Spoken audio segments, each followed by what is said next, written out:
నమస్తే, welcome to BRK. నేను విజయ. Senior కథా రచయిత, పాట రచయిత, 75 పుస్తకాలకు పైగా రచించారు. ఆయన ఎవరే కాదు, మంత్రి ప్రగడ మార్కండేయులు గారు మనతో పాటు స్టూడియోలో ఉన్నారు.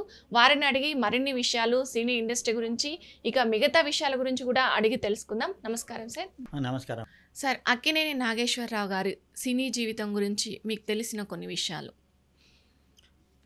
అక్కినేని నాగేశ్వరరావు గారు చిన్నప్పటి నుంచి చదువుకోమంటే చదువు అబ్బాయి. ఆ రోజుల్లో చదువు ఉండేది కాదు, గవర్నమెంట్ స్కూల్స్ ఉండేవి చిన్న చిన్నవి.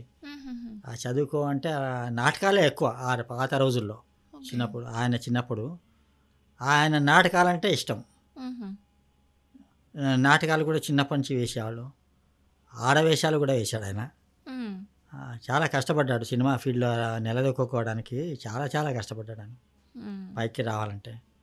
ఎందుకంటే ఆ రోజుల్లో మొట్టమొదటి సినిమాల్లో కూడా ఆయన ఆడవేషాలు వేసేవాళ్ళు. మూకీ టైం నుంచి కూడా నాటకాలు అలా ఆడవేషాలు వేసారు. సినిమాల్లో కూడా ఆడవేషాలు వేశారు. ఆయన సినిమాలు మెల్లిమెల్లిగా మద్రాసు వెళ్ళినప్పుడు చిన్న చిన్న సినిమాలు వచ్చాయి. ఆ మంత్లీ శాలరీ బేసిస్ మీద ఆయనకు ఇచ్చాడు కదా, 100, 200, 300, 500 నెలకి. వాళ్ళకి టిఫిన్ కూడా రోజు ఇడ్లీ, ఓన్లీ 2 ఇడ్లీ, వడ సాంబార్, 2 ఇడ్లీ, చట్నీ, సాంబార్, అంతే, ఎక్కువ లేదు. పాపం ఆకలి వేసేది పాపం ఆయనకి. సినిమా యాక్టర్లకు చాలామందికి షూటింగ్ వెళ్ళినప్పుడు ఓన్లీ 2 ఇడ్లీ, చట్నీ, సాంబార్, ఎక్కువ ఇచ్చేవాళ్ళు కాదు. లేదు అక్కడ సిస్టమ్ లేదు. మంత్లీ శాలరీ చెప్పినప్పుడు రావాలి. వేరే ప్రొడక్షన్ హౌసెస్లో మంత్లీ కాంట్రాక్ట్. ఆ ప్రొడక్షన్ హౌస్లో కాంట్రాక్ట్ ఉన్నప్పుడు వేరే సినిమాలు చేయకూడదు. వేరే ప్రొడక్షన్ హౌసెస్కి వేరే వాళ్ళ సినిమాలు ఇస్తే వెళ్ళకూడదు. అట్లా చాలా కష్టపడి సినిమాల్లో వేశారు. మెల్లిమెల్లిగా వేసేవాడు. చాలా బాగా చేశాడు, కష్టపడ్డాడు చాలా పాపం ఆయన. అంటే వీళ్ళు ఉండేది ఆంధ్రాలో అనుకుంటానా? మద్రాసులోనే ఉండేవాళ్ళ. ఈయన ఒక్కళ్ళే ఉండేవారు కదా, ఫ్యామిలీ అప్పుడు పెళ్లి కాలే. మద్రాసు వెళ్ళి చేసేప్పుడు పెళ్లి కాలే. దాని తర్వాత వాళ్ళ చుట్టాలలో ఈ సినిమా కాస్త వెళ్ళొద్దన్నారు, సినిమా ఫీల్డ్ వెళ్ళొద్దన్నారు. తర్వాత అట్లా మెల్లిగా అంటే మెల్లిగా వాళ్ళు సినీ ఫీల్డ్లో ఉన్నప్పుడు పెళ్లి చూపులు చేశారు. పాడైపోతాడు పెళ్లి కాకపోతే. పెళ్లి చేసేస్తే పెళ్ళంతోనే ఉంటాడు, మన సినిమాలో ఉంటుంది రొటీన్ చేసి అని చెప్పి అన్నపూర్ణమ్మ గారితో పెళ్లి చేశారు మాట్లాడుకుని. అరేంజ్డ్ మ్యారేజ్ పెళ్లి చేసుకున్నారు, చేశారు. ఆయన చాలా జాలీ వెల్గా ఉండేవాడు. చాలా జోక్స్ వేసేవాడు, డైరెక్ట్గా చెప్పేవాడు, మొహమాటం లేకుండా చెప్పేసేవాడు.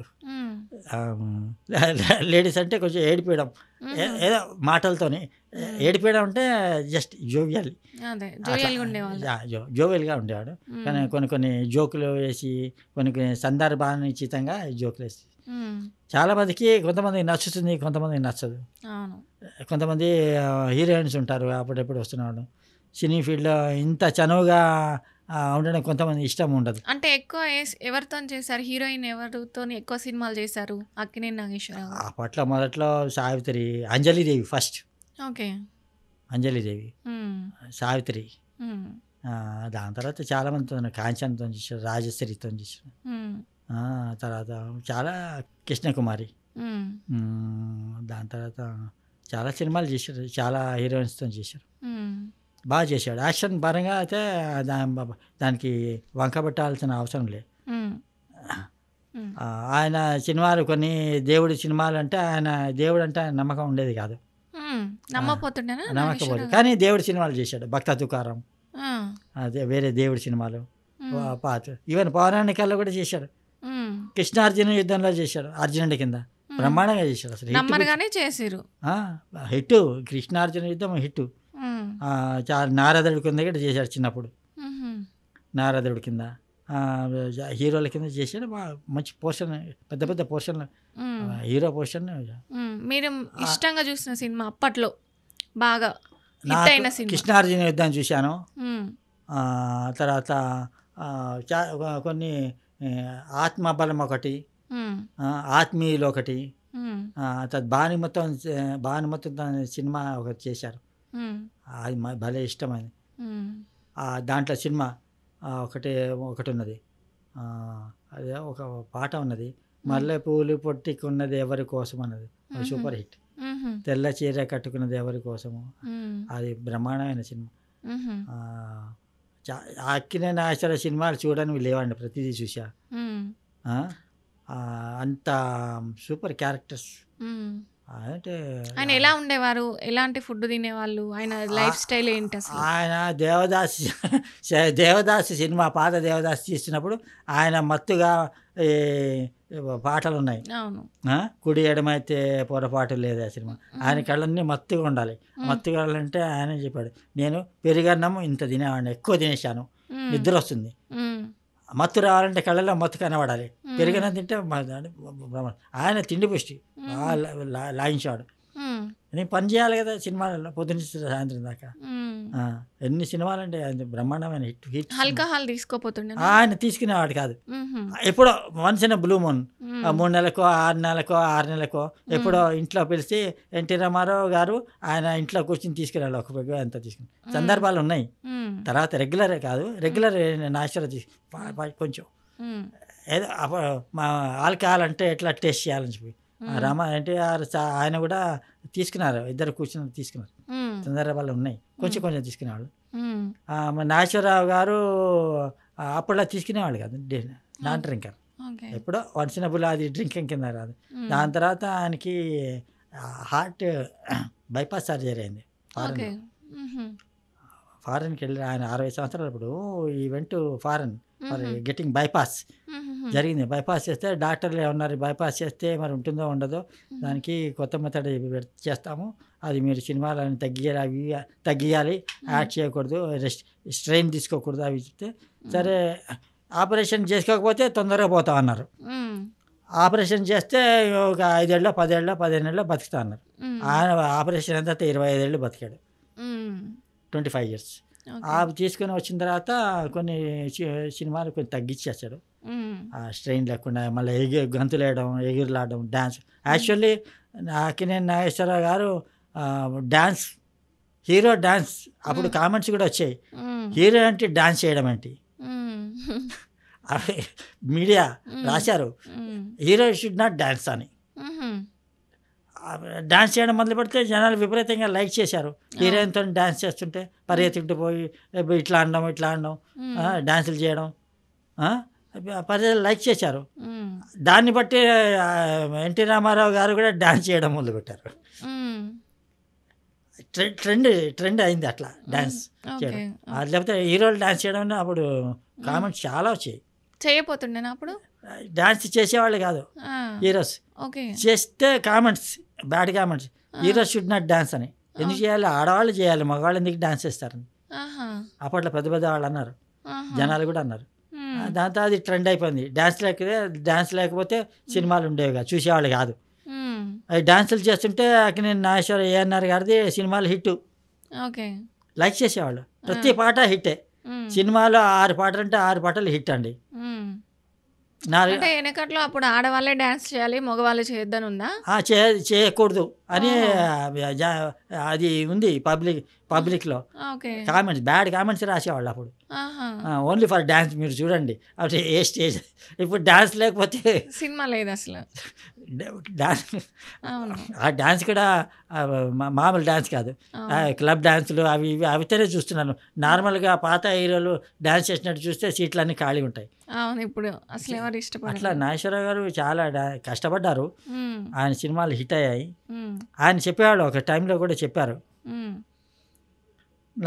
ఆయన అడిగారు ఒకళ్ళు, ఏమండి నాకు రికమెండ్ చేయండి సినిమాలు అవి ఇవి, మీ సినిమాలు చేస్తున్నారు కదంటే, ఆయన ఏమన్నాడంటే, సినిమాలు నేను రికమెండ్ చేయడం ఏంటి, నన్ను ఎన్ని రోజులు ఉంచుతారో ఎప్పుడు చేస్తారో నాకే తెలియదు అన్నారు.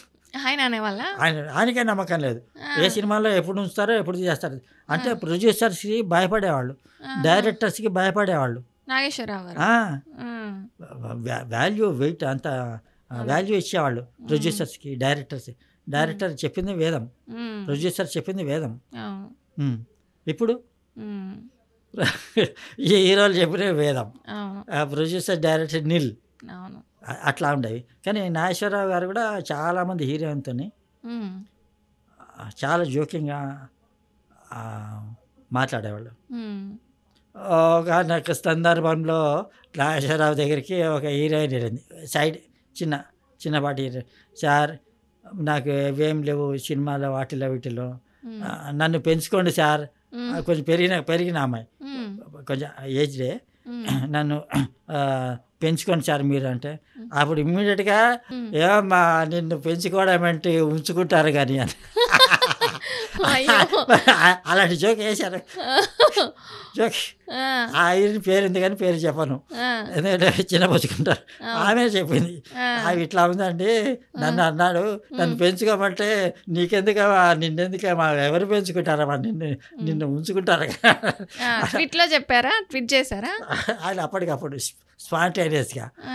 అట్లాంటి జోకులు చాలా వేశారు అని కొంతమంది హీరోలకి ఇలాంటి జోకులు నచ్చవు. కొన్ని చిన్నపుచ్చుకుంటారు, యాంగ్రీ ఫీల్ అవుతారు. చాలా మంది కూడా కోపగించుకునే వాళ్ళు కూడా ఉన్నారు, రిజర్వ్ కూడా ఉండి కోపగించుకునే వాళ్ళు కూడా ఉన్నారు. అట్లా జమునతో కూడా చాలా గొడవలు వచ్చాయి ఏఎన్ఆర్ గారికి. అంటే ఏఎన్ఆర్ గారు జమునని సైడ్ ట్రాక్ చేద్దాం, తగ్గించేద్దాం, పైకి ఇవ్వద్దు, ఆమెకి సినిమాలు ఇవ్వద్దని తగ్గించేశారు. ఏఎన్ఆర్ గారు ఎన్టీఆర్ రామారావు గారితో మాట్లాడుకుని జమునకి ఇవ్వద్దని, సినిమాలు ఇవ్వద్దని. ఆమె లక్కీగా జమున చాలా అందగతే, జమున సినిమా యాక్ట్రెస్. ఆమె ఏం చేసిందంటే వీళ్ళు రాకపోతే ఏమైందంటే అని చెప్పి గుండె జనంతో హర్నాథ్తోనే యాక్ట్ చేసేది, వేరే సైడ్ హీరోలతో హర్నాథ్తో ఎక్కువ చేసేది. చాలా హిట్ అయిపోయాయి. దాని తర్వాత బ్యాన్ తీసేశారు, మళ్ళీ చేశారు. ఏఎన్ఆర్ అయితే ఏఎన్ఆర్ గారు చాలా కష్టపడ్డారు మేడం, అట్లా ఏం లే, పైకి ఆస్తులు సంపాదించారు. పైన ఇంకా మద్రాస్ నుంచి హైదరాబాద్కి సినీ ఫీల్డ్ రావడానికి కారణం ఏఎన్ఆర్ గారే. అప్పుడు ఏఎన్ఆర్ గారు ఉన్నారు, గుమ్మడి గారు హైదరాబాద్లో షూటింగ్ ఉన్నప్పుడు మినిస్టర్, చీఫ్ మినిస్టర్ ఉండేవాళ్ళు, ఆయన పేరు ఏదో ఉంది, జలగమంగళరావు, ఇంకా సంబడి ఎల్స్ చీఫ్ సీఎం ఉండేవాళ్ళు. వాళ్ళతో మాట్లాడి మీరు షిఫ్ట్ అయ్యండి అని చెప్పి హైదరాబాద్ షిఫ్ట్ చేయండి. నేను ఎందుకు షిఫ్ట్ చేశారు మీకు ఏమైనా ఐడియా ఉందా? అప్పుడు 65 రోజులు అంటే అప్పుడు ఎన్టీ రామారావు గారు మద్రాసులో ఉన్నారు. షిఫ్ట్ చేయండి అంటే నేను ఎకరాలు ఇస్తా మీరు కొట్టండి అని చెప్పి, అప్పుడు అన్నపూర్ణ స్టూడియోస్కి ఎకరాలు ఇచ్చారు, కొన్ని ఎకరాలు కట్టుకున్నారు. అది లీజ్కి ఇచ్చినది, గవర్నమెంట్ ల్యాండ్. ఇప్పటికీ అన్నపూర్ణ స్టూడియోస్ ఉంది. దాని తర్వాత వేరే లీజ్కి ఇచ్చారు, పద్మాలయ స్టూడియోస్కి లీజ్కి ఇచ్చారు, వేరే స్టూడియోస్కి కొన్ని లీజ్కి ఇచ్చారు. దాని తర్వాత కట్టుకున్నారు. ఇది దాంట్లో బ్యాడ్ అది కూడా ఉంది కొంచెం, అది లీజ్కి ఇచ్చి చాలామంది మడ్ జల్లారు, కలప వ్యాపారం చేస్తున్నారు అవి అని కూడా అన్నారు. అదేం లేదని అషాప్ అయిపోయింది. అప్పుడు హైలీ ఇన్ఫ్లుయెన్షియల్ ఏఎన్ఆర్ గారు. దాని తర్వాత అక్కినేని నాగార్జున వాళ్ళ కొడుకు, వాళ్ళ అక్కినేని వెంకట్ ప్రొడ్యూసర్, వాళ్ళ పెద్ద కొడుకు. అక్కినేని నాగార్జున వాళ్ళ కూతురు కూడా ఉన్నారు. అక్కినేని నాగార్జున MBA చేశాడు. ఆయనకి ఉద్యోగం చేయి, మంచి ఫిలిం ప్రొడక్షన్ దాంట్లో పని చేయాలి అంటే నాగార్జున అన్నాడు నాకు సినిమా ఫీల్డ్ యాక్ట్ చేయాలని ఉంది. అందుకని ఆ సినిమా ఫీల్డ్లో పూనాకు పంపించి యాక్టింగ్ నేర్పించాడు. సినిమా ఫీల్డ్లో వచ్చాడు, బాగా షైన్ అయ్యాడు. కానీ కొన్ని కాంట్రవర్షియల్ ఉంటాయి కదా, పాలిటిక్స్ వైజ్ మనం చెప్పలేము కదా. ఇప్పుడు పాలిటిక్స్ అనేది మన చేతుల్లో లేదు. ఇప్పుడు గవర్నమెంట్ మాట వింటే ఏం కేసులు ఉండవు, వినకుండా ఏదో ఉంటే వైరం పెట్టుకున్నాం అనుకోండి ఎవరైనా సరే అది కొంచెం ట్రబుల్ ఇస్తారు. ఉన్నాయి ఇప్పుడు ఎన్ కన్వెన్షన్, పాపం అక్కినేని నాగార్జున కూడా ఎన్ కన్వెన్షన్ ఉంది ఫంక్షన్, అది కూడా కూలగొట్టేశారు. అది మరి ఏంటో మరి సడన్గా అట్లా జరగకూడదు, చేశారు, అయిపోయింది. మరి చాలా నష్టపోయాడు కదా. మరి దాని లోపల బ్యాక్గ్రౌండ్ ఏంటో చాలా మందికి తెలియదు, తెలియకుండా మనం ఏం అనలేము కదా.